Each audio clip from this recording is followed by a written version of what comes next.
नमस्कार। आज हम जानेंगे कि प्रसार शिक्षा क्या है। एक्सटेंशन एजुकेशन यानी कि प्रसार शिक्षा, ये मुख्य रूप से दो शब्दों से बना है। एक्सटेंशन प्लस एजुकेशन यानी कि प्रसार प्लस शिक्षा। शिक्षा क्या है, आप बहुत भली भांति परिचित है। शिक्षा एक प्रकार का ज्ञान है, कौशल में वृद्धि है, किसी व्यक्ति के व्यवहार में परिवर्तन है, जो लक्ष्यों को स्थापित करके और उस व्यक्ति में एक सकारात्मक बदलाव आए, वही शिक्षा है। अगर हम शिक्षा को देखें तो शिक्षा के अंतर्गत आपके ज्ञान, विचार ये सब आ जाते हैं, फिर आपके मूल्य आ जाते हैं, आपकी अभिवृत्तियाँ आ जाती हैं, अर्थात किसी चीज़ के बारे में आप कैसा सोचते हैं। और ये वाली सब चीज़ें ये आपके किसी भी व्यक्ति के या विद्यार्थी के व्यवहार को प्रभावित करती हैं। अर्थात क्या है, education is the process of imparting और acquiring knowledge and habits through instruction और स्टडी। अर्थात अध्ययन के द्वारा कोई भी चीज़ ग्रहण करना, प्रमुख रूप से नॉलेज यानी कि ज्ञान, और कुछ व्यवहारिक आदतें यानी जो आपके व्यवहार को परिभाषित करती हैं, यही शिक्षा है। और शिक्षा हमेशा एक सकारात्मक दिशा की ओर होती है। तो इसीलिए लर्नर, जो शिक्षा ग्रहण कर रहा है उसे हम क्या कहेंगे, शिक्षार्थी या लर्नर, और जो शिक्षा दे रहा है उसे हम क्या कहेंगे, टीचर या शिक्षक। तो इस प्रकार से शिक्षा आपके ज्ञान और विचार में एक सकारात्मक परिवर्तन लाती है, साथ ही आपके मूल्यों और अभिवृत्तियों में कुछ वृद्धि करती है और नए नियम और कौशल को सिखाती है। साथ ही साथ किसी व्यक्ति में या विद्यार्थी में एक समझ, और उस समझ को, इस सभी ज्ञान और कौशल को व्यवहार में परिलक्षित करती है। उदाहरण के लिए हम देखें कि हम कह रहे हैं कि honesty is the best policy, यानी कि ईमानदार रहना चाहिए हमें, ईमानदारी ही सबसे बड़ा धर्म है। तो अब ये शिक्षा हम ग्रहण कर रहे हैं, सबसे पहली बात नैतिक शिक्षा में हमें सिखाई जाती है ये। अब किस प्रकार से इस ग्रहण की हुई शिक्षा को हम अपने व्यवहार में अपनाते हैं, उतारते हैं, वही सही मायनों में शिक्षा है। तो केवल हमने सैद्धांतिक ज्ञान प्राप्त कर लिया और व्यवहारिक रूप से उसमें नहीं उतारा तो वो शिक्षा नहीं है। तो शिक्षा हमारे ज्ञान में अभिवृद्धि करती है, हमारे कौशल में अभिवृद्धि करती है, और हमें एक समझ विकसित करती है जो कि हमारे व्यवहार को परिभाषित करता है। तो ये तो हमने बात की शिक्षा की, दो शब्दों से मिल के बना है एक्सटेंशन एजुकेशन। शिक्षा की हमने बात कर ली। अब हम समझें कि प्रसार क्या होती है। प्रसार यानी कि एक्सटेंशन, अर्थात किसी भी चीज़ का विस्तार, किसी भी चीज़ का फैलाव, वही प्रसार है। तो जब हम शिक्षा का फैलाव कर रहे हैं, शिक्षा को बढ़ावा दे रहे हैं और उस स्तर तक पहुंचा रहे हैं जिन लोगों के पास, जिनकी औपचारिक शिक्षा तक पहुंच नहीं है, उन लोगों तक भी शिक्षा पहुंचा रहे हैं, तो क्या होगा, ये शिक्षा का फैलाव होगा। एक्सटेंशन, एजुकेशन, ये दोनों टर्म्स आप समझ गए हैं। शिक्षा, प्रसार शिक्षा एक बहुत ही महत्वपूर्ण अंग है, और ये समझ सकते हैं कि इसका संबंध सभी विषयों से बहुत ही ज़्यादा जुड़ा हुआ है। चाहे आप समाजशास्त्र ले लीजिए, चाहे आप राजनीति शास्त्र ले लीजिए, किसी भी क्षेत्र में जो शिक्षा हो रही है, जो नई बात पता चल रही है, या कोई भी ज्ञान की प्राप्ति हो रही है, उस ज्ञान को आप अप्लाई करते हैं अपने व्यवहारिक रूप में, तब वो प्रसार शिक्षा हो जाता है। आपने पोषण विज्ञान के बारे में पढ़ा, पोषण के बारे में, न्यूट्रिशन के बारे में जाना, और उस जानकारी को आप भोजन पकाने के अंतर्गत उपयोग करते हैं, यानी कि उसको एक व्यवहारिक रूप प्रदान करते हैं, तो वो हो जाएगी प्रसार शिक्षा। प्रसार शिक्षा की परिभाषा हम देखें, ओपी दहामा वैज्ञानिक के अनुसार क्या है? Extension education can be defined as an educational process to provide knowledge to the rural people about the improved practices in a convincing manner and to help them to take decisions within their specific local conditions. तो हमें क्या क्या समझ में आ रही है ये बात इससे? Extension education is an educational process, अर्थात प्रसार शिक्षा एक शैक्षणिक प्रक्रिया है। प्रक्रिया वो जो लगातार चल रही है, शैक्षणिक जो शिक्षा प्रदान कर रही है। और ये प्रक्रिया से हमें क्या हो रहा है? To provide knowledge to the rural people, जो ग्रामीण लोग हैं, ग्रामीण समुदाय में रहने वाले विभिन्न वर्ग के लोग हैं, उनको ज्ञान देना, उनको कौशल देना, about the improved practices in a convincing manner. अब दो चीज़ें हैं इसमें, देखो आप, कि किसके बारे में ज्ञान देना? अबाउट द इम्प्रूव्ड प्रैक्टिसेस, यानी कि जो उन्नत विधियां हैं उसके बारे में उनको ज्ञान देना, जानकारी देना। अब वो किसी भी क्षेत्र में हो सकती है, महिलाओं के से संबंधित हो सकती है, कि बच्चे के बाल पोषण से संबंधित हो सकती है, किसानों से संबंधित हो सकती है। तो वो किस प्रकार से आप मिट्टी की मतलब सॉइल टेस्टिंग या सॉइल की गुणवत्ता को कैसे जांच करें, या उर्वरक कितने प्रकार के हैं, कैसे उसको आप इस्तेमाल करें, या खेती में और कोई उन्नत विधियां हैं उनका समावेश किस प्रकार से करें। तो उन जो भी उन्नत पद्धतियां आ रही हैं वो उन क्षेत्रों में जो कि ग्रामीण लोगों से संबंधित हैं, इन अ कन्विंसिंग मैनर, एक इस तरीके से वो जानकारी दी जाए कि लोग उसको समझ पाएँ और उसके ऊपर विश्वास कर पाएँ।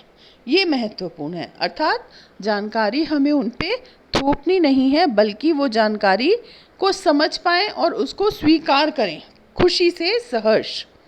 And to help them to take decisions within the specific local conditions.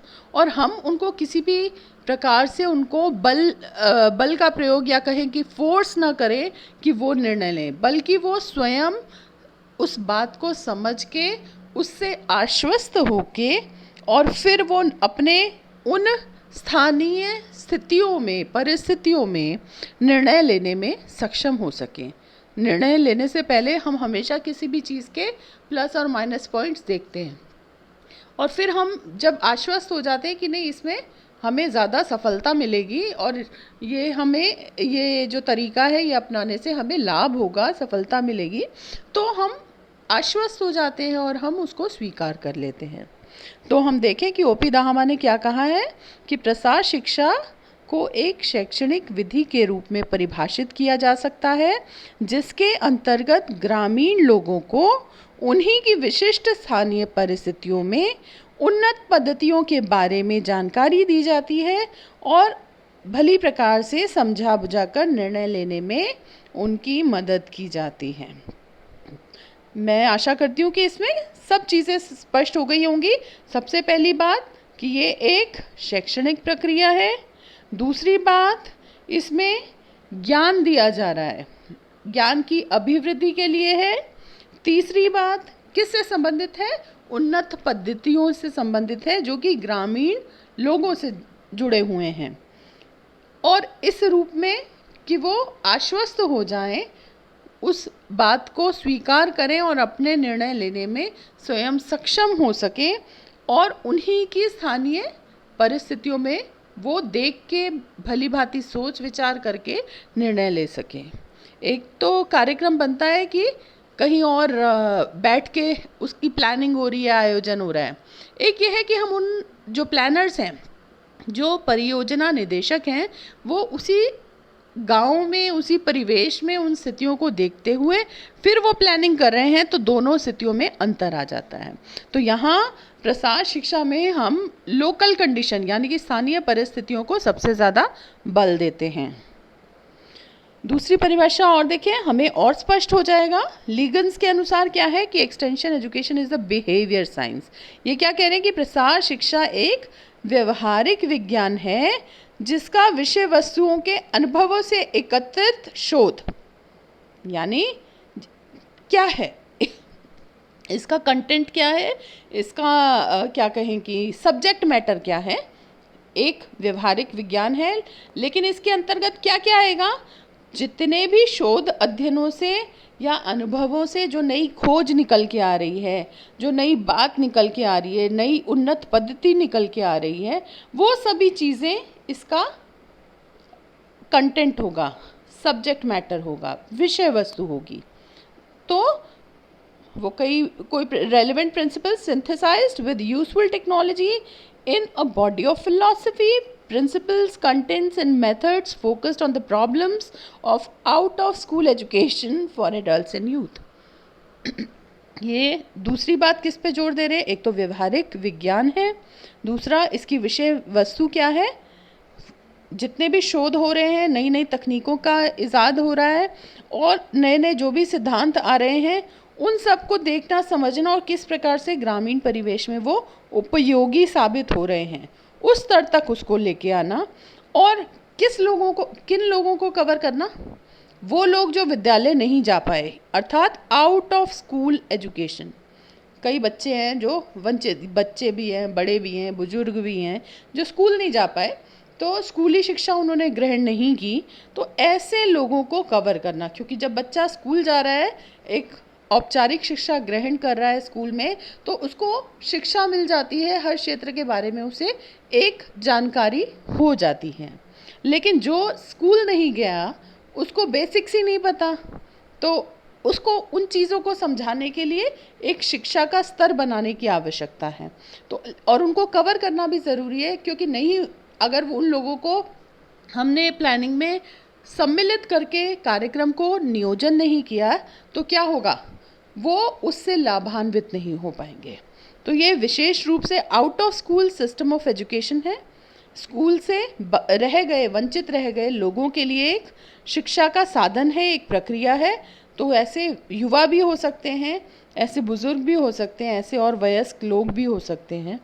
तो मुख्य रूप से क्या हो रहा है, फोकस्ड होता है, केंद्रित किस पे है कि जो भी उनकी स्थानीय परिस्थितियों में जो भी समस्याएं उनको आ रही हैं, मान लीजिए खेती कर रहे हैं, तो खेती से संबंधित उनकी क्या समस्याएं आ रही हैं, कुछ पानी अवेलेबल नहीं है, यानी पानी की उपलब्धता नहीं है ठीक, उससे संबंधित उनको क्या समस्या आ रही है, उसका क्या समाधान हो सकता है उनके परिवेश में, उन्हीं स्थितियों को देखते हुए।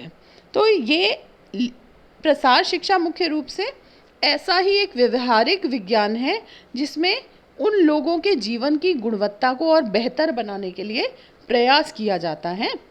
और जो तकनीकें हैं, नए नए टेक्नोलॉजी है, जो नए इजाद हुए, पहले खेती किससे होती थी, हल चलाया जाता था।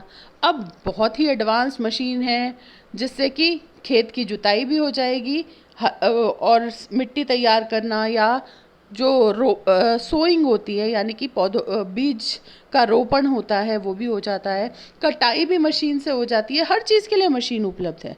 तो यानी कि उस तकनीक को उनकी स्थानीय कंडीशंस में, स्थानीय परिस्थितियों में किस प्रकार से और उपयोगी बनाया जा सकता है, इसके ऊपर काम किया जाता है प्रसार शिक्षा में।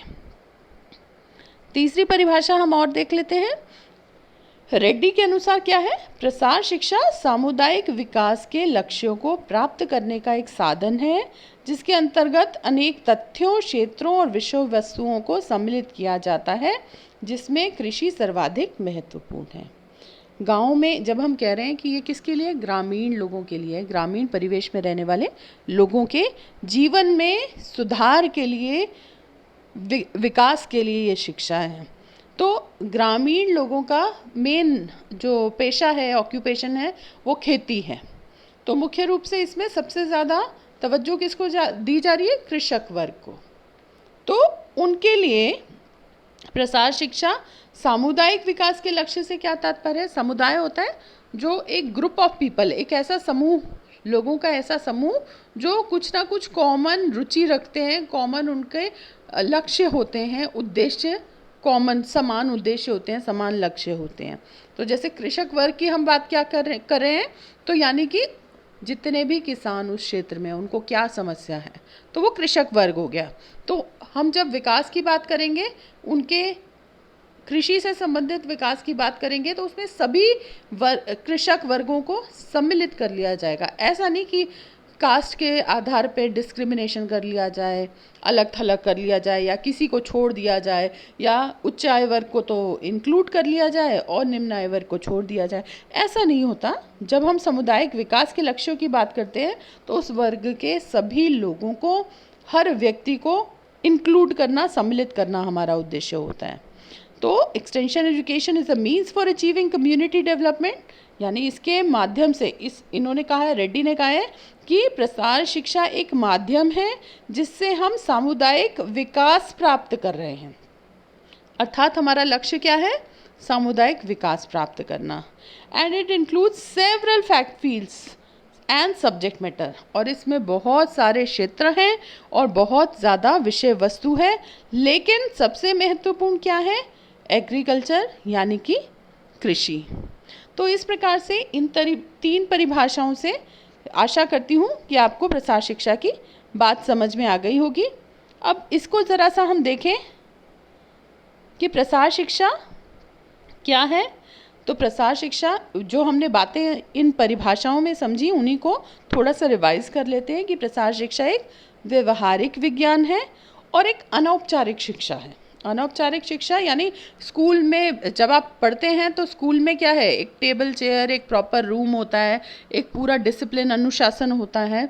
लेकिन ये एक अनौपचारिक प्रकार की शिक्षा है, जो पेड़ के नीचे भी हो सकती है, किसी खेत में भी हो सकती है, किसी के घर जाके भी प्रसार कार्यकर्ता शिक्षा दे सकता है। और किसके ऊपर केंद्रित है? ग्रामीण लोगों की आवश्यकताओं और समस्याओं के ऊपर। और ये एक प्रक्रिया है, तो इसलिए ये निरंतर चलती रहती है। क्यों? क्योंकि लोगों के ज्ञान में, उनके कौशल में, उनकी अभिवृत्तियों में निरंतर हमें सकारात्मक परिवर्तन लाना है। और फिर नई नई तकनीकें, रोज़ नई चीज़ें हम देखते हैं, पढ़ते हैं, कितनी विकसित हो रही हैं, कितना विकास हो रहा है। तो उन विकास की चीज़ों को, उस टेक्नोलॉजी को गांव तक, ग्रामीण परिवेश तक लेके आना, ये भी एक महत्वपूर्ण कार्य है, जो कि इस शिक्षा के माध्यम से होता है, प्रसार शिक्षा के माध्यम से होता है। और हमारा इसका उद्देश्य क्या है? इसका उद्देश्य है उनके जीवन के स्तर को ऊंचा बढ़ाना और एक सकारात्मक दिशा में उनको ले जाना। तो ग्रामीण अपनी समस्याओं को समझ सके और खुद उस प्रेरित हो सके उनको सुलझाने के लिए अपनी स्थानीय परिस्थितियों में। ग्रामीण लोगों के शारीरिक, मानसिक, आध्यात्मिक, सामाजिक, संवेगात्मक विकास के लिए सहायता देना। और कभी भी ये किसी व्यक्ति विशेष के शिक्षण के लिए नहीं है, बल्कि एक सामूहिक शिक्षण की विधि है। यानी कि किसी एक व्यक्ति विशेष को हम यहाँ पे बल नहीं देंगे, बल्कि उस पूरे वर्ग की गुणवत्ता, जीवन में सुधार के लिए हम प्रयास करेंगे। फिर परिवार, समाज, देश के विकास में योगदान देना। प्रसार शिक्षा लोगों की रुचि के अनुसार सिखाने की शिक्षा है। अब जैसे अगर आप औपचारिक शिक्षा की बात करें, तो आपके विद्यार्थी के लिए जो पाठ्यक्रम में है, चाहे स्कूल है चाहे कॉलेज है, उस पाठ्यक्रम को पढ़ना ही है। उसके पास एक विकल्प नहीं है कि उस पाठ्यक्रम को छोड़ के वो कुछ और पढ़ ले और फिर अच्छे मार्क्स अपनी परीक्षा में ले आए। उसको वो पाठ्यक्रम ही पढ़ना पड़ेगा। लेकिन प्रसार शिक्षा में पाठ्यक्रम निर्धारित होता है कि जो ग्रामीण लोग हैं उनकी आवश्यकता क्या है। तो वहाँ यहाँ पे कोई सेट पाठ्यक्रम नहीं है, निर्धारित पाठ्यक्रम नहीं है, बल्कि उस क्षेत्र विशेष की क्या समस्याएं हैं, लोगों की क्या आवश्यकताएं हैं, उसी के आधार पर निर्धारित हो जाता है कि वहाँ क्या कार्यक्रम होगा, क्या प्लान्स बनेंगे और लोगों के विकास के लिए क्या योजनाएं की जाएंगी। तो इस प्रकार से आप समझ सकते हैं कि प्रसार शिक्षा का एक परिचय मैंने आपको इस लेक्चर के माध्यम से दिया है। नोट्स आपके साथ शेयर किए हैं, उन्हें ज़रूर पढ़ें। और एक बात और विशेष रूप से ध्यान रखें कि ये एक सामान्य विषय है जो सभी को देखना पड़ना चाहिए, आवश्यक है। और अभी क्योंकि सब्जेक्ट का आवंटन नहीं हुआ है, सब्जेक्ट अलॉटमेंट नहीं हुआ, और ये भी मेरिट के बेसिस पे होगा, इसलिए ये जितने भी वीडियो लेक्चर्स आपको शेयर हो रहे हैं ये ज़रूर पढ़ें और देखें और सुने, क्योंकि हो सकता है आगे यही सब्जेक्ट आपको मिले। ये डिपेंड करता है मेरिट की पोजीशन पे। तो इसलिए फ़िलहाल ज्ञान है उसको आराम से देखें, सुने और स्वीकार करें, जिससे कि हमारी नॉलेज में वृद्धि हो सके। आशा करती हूँ आज की इस कक्षा में प्रसार शिक्षा क्या है उस टर्म को, उस शब्द को, शब्दावली को बहुत अच्छे से आप समझ गए होंगे। आगे इसके उद्देश्यों के बारे में और इससे जुड़ी और बातों के बारे में हम अगली कक्षा लेंगे। धन्यवाद।